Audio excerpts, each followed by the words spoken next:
And what do we do? So really, it says it all in the name. We work with resin. Resin and wood. Wood and resin. Resin and wood. Resin and wood. Yeah, so this is the purple jazzy table fix. Now, a few weeks ago, I sold a couple of pieces that I made like a year and a half ago, and I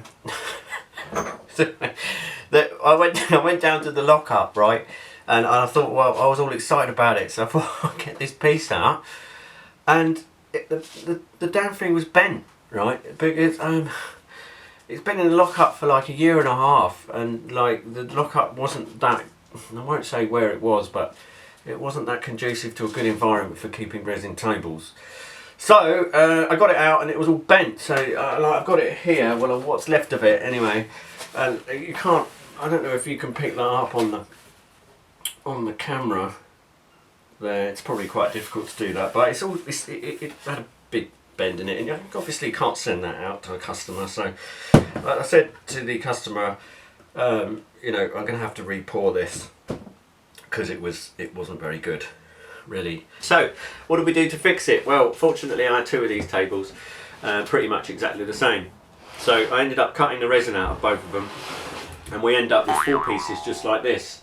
This is the original piece and this is the bent one, but the other two are miles better, seeing as they've been sanded down by the wide belt sander and they're really flat.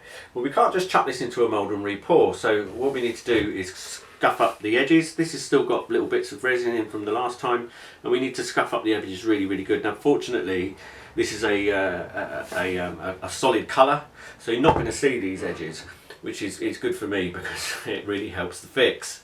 So we scuff that up with a bit of 240 grit, and I even put some score lines in it from a knife just to make sure that the resin takes to it properly. I made a little video on the resin pour which I'll show you now.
So, this has been in for about a week now, so let's break it out.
So here we are then, we've finished on the belt sander now and we're back in the workshop. So the next thing to do is to get it sanded up by hand with the orbital. The belt sander is at 120 grit, so that's where we're going to start. And we're going to go through 120 grit, 180 grit, 240 grit, and we'll finish with a 320 grit. We're going to use an Osmo finish, and that only requires a 320 grit to finish. So yeah, let's get on with it. Oh, the most important thing when you're doing something like this, tunes, because it's boring as fuck.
So here we are then, back in the clean room. I've moved the piece up here.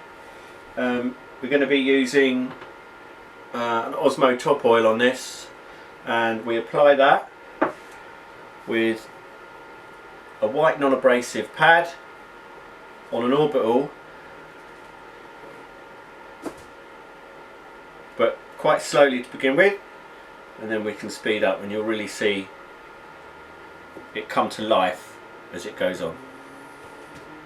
Oh, and my headphones broke while I was sanding, so it was even more boring.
So it's pretty good. So that's coat 1 of possibly 3. Might do 2. We'll see how it looks after 2. So what we need to do is we'll sand it back a little bit tomorrow. Nothing too crazy. Maybe a 600 grit, and then we'll put another coat on. It's looking pretty good as it is. So yeah, I'll leave that for tonight. Let that dry properly. Come back tomorrow.